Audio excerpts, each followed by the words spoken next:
What's your current state of mind? My current state of mind. Getting ready for Halloween. I'm going back to being a mom in a few days, so I haven't seen my daughter. Last time I saw my daughter was backstage at the Albert Hall. Which was when? 2.5 weeks ago. Oh. And 3 weeks ago. And since then we've been to New York, and we've been to Poland, and we've been all over the place. And we were back in England, but she ditched us, which is healthy, to go to a friend's sleepover. So we're meeting up for Halloween. So I'm in mommy state of mind. That's cool. What's on your nightstand? Kannst du die Frage mal wiederholen, bitte? Die letzte? Die letzte? Ja. What's on your nightstand? What's on my nightstand? You mean At home? at home? The one at home? There are a few things. This is the one in Florida.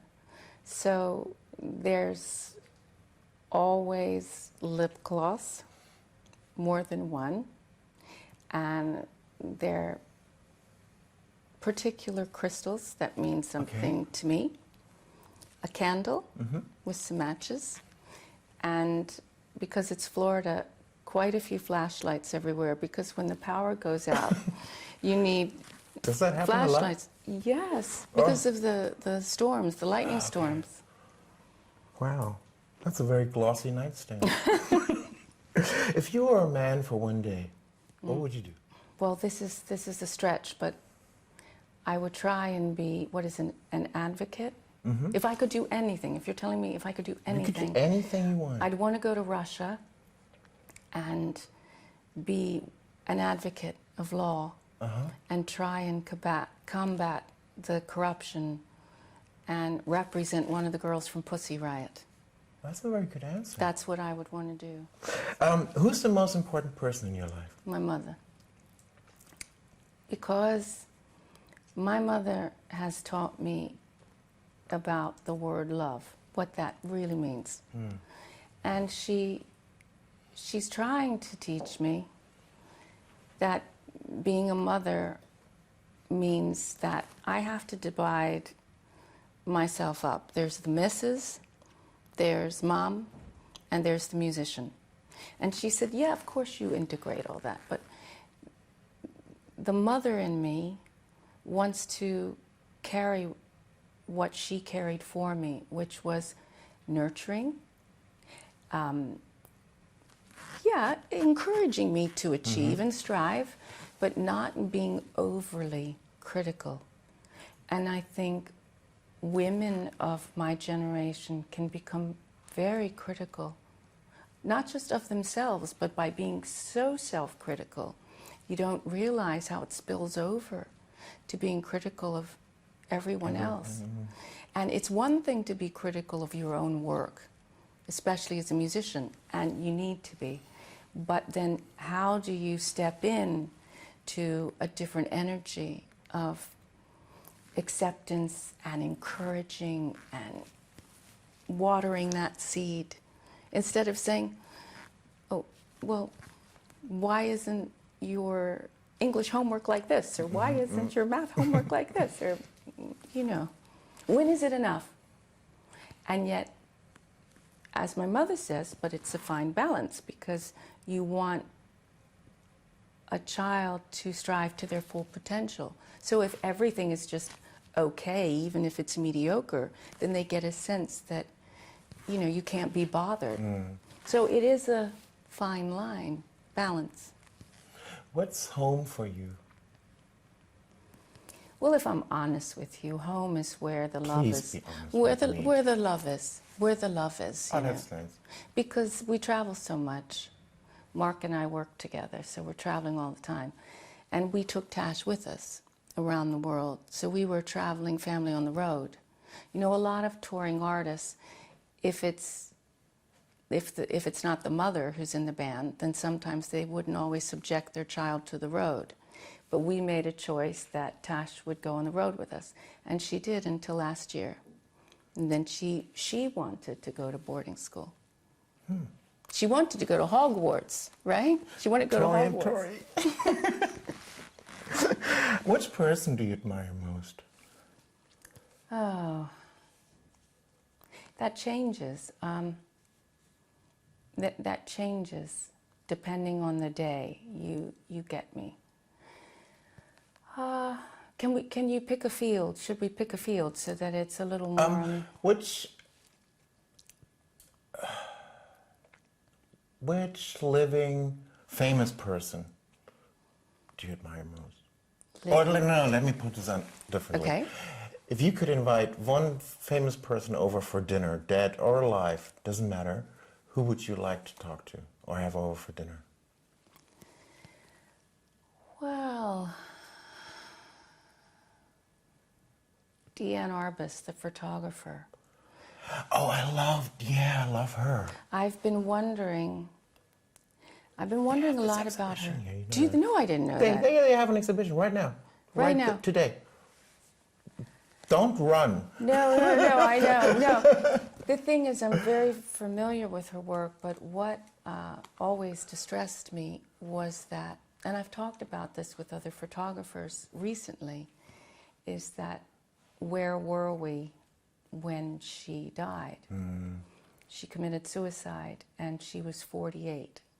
And I just turned 49 in August, so this whole last year, I've been immersing myself in her work, and the fact that when she was 48, something happened whereby she didn't want to face the world anymore.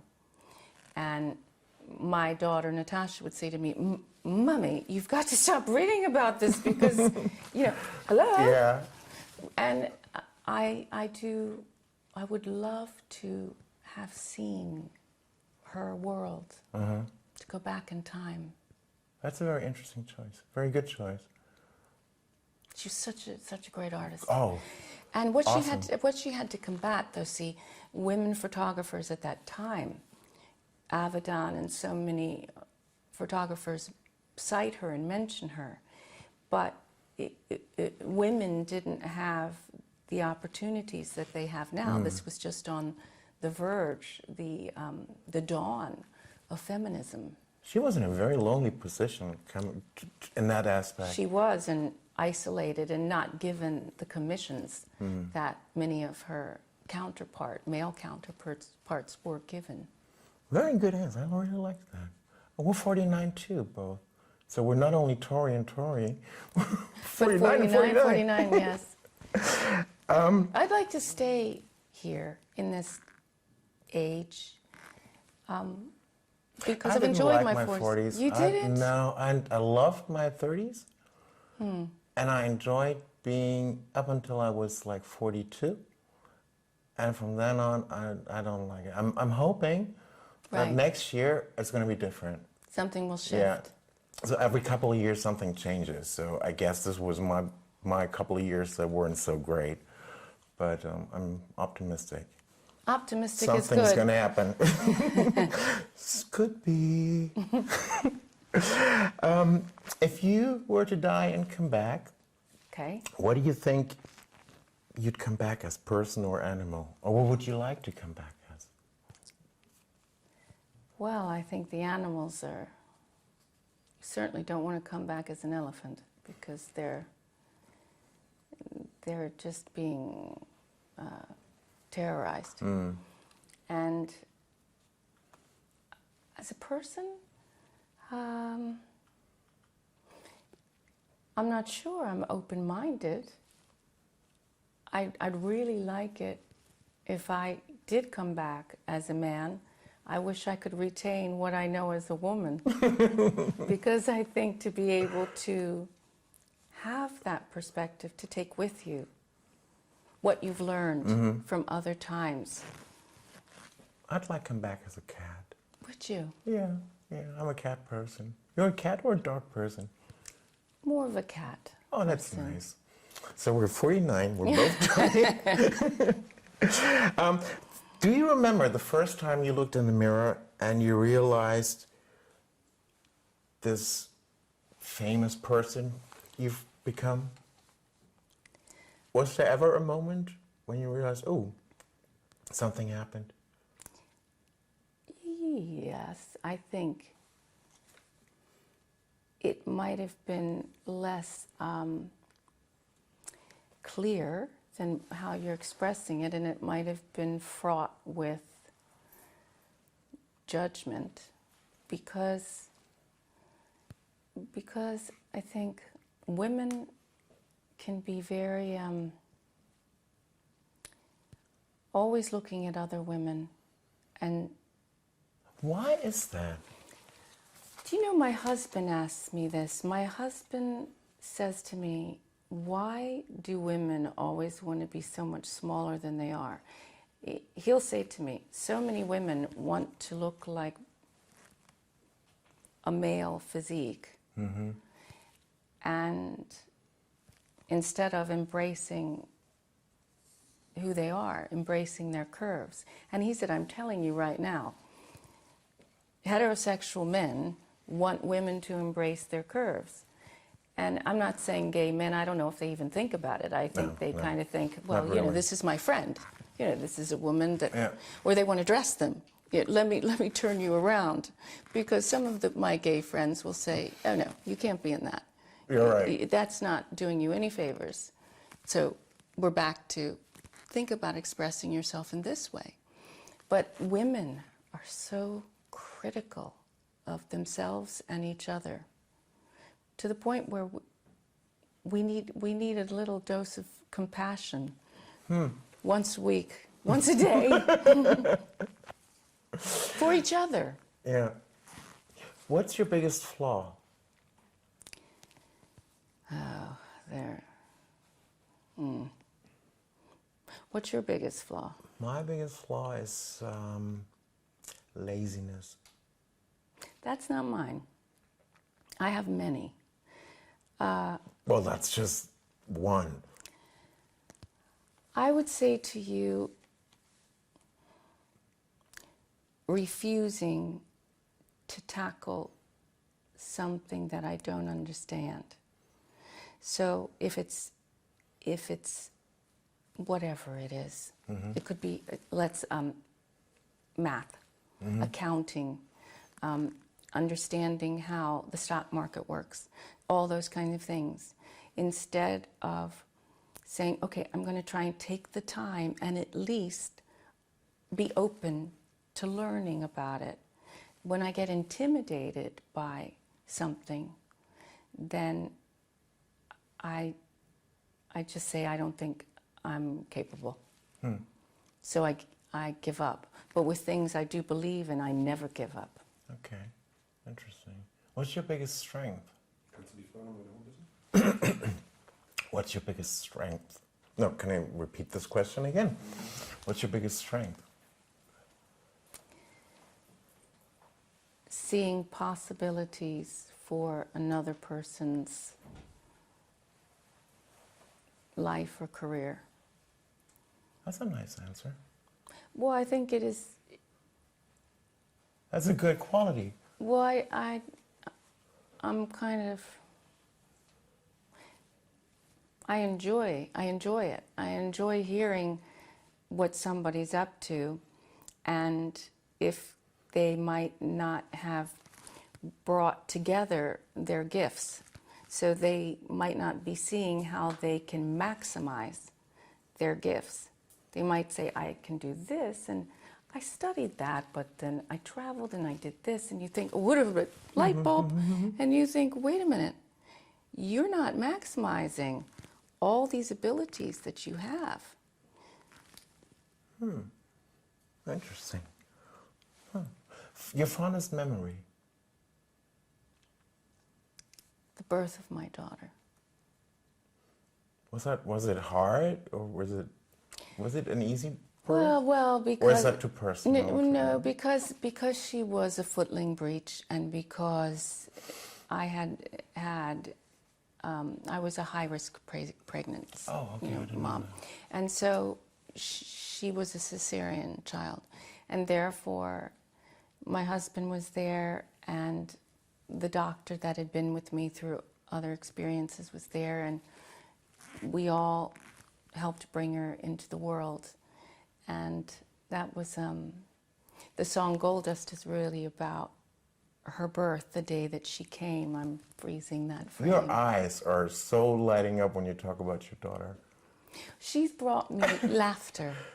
She's taught me how to laugh. She and her dad. That's good. That's nice. That's important. It's very important. It is important. I don't laugh enough. I laugh a lot, but I don't laugh. You know what I mean? Yes, I do. I find that for so much of my life, I didn't laugh much. And I didn't know how. I just didn't know how. My mom and I could get tickled. We could get tickled over something, you know, just over something. But I'm talking about overall, to just be able to find the humor in certain things through the day. Not always find the injustice of it all, which there's going to be a dose of that, but to also find the moments that so life can be so ridiculous. And that took time. That took time because I was so serious. But can you feel joy now? Yes. Yes? Good. I'm still... Oh, when was the last time you laughed? Well, I guess I really, really laughed when my daughter sent a message to us. She was going with a friend this past weekend, and her dad said, well, you have this amount, you have money in your account, and he said, but if you spend it, then you spend it. And she said, well, quite frankly, I think the money's very lonely.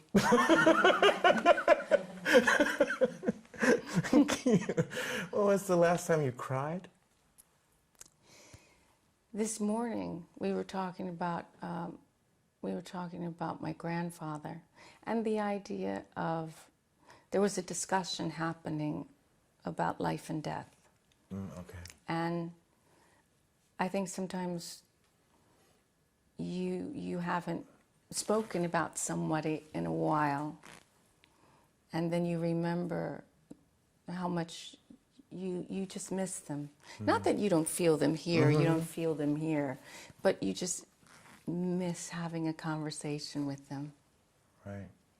Okay, final question. Finish this sentence. My life is... A constant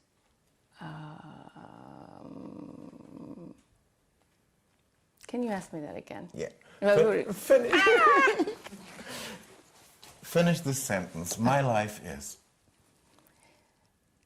a wave after another, coming into shore and pulling back out again. That was it. Thank you.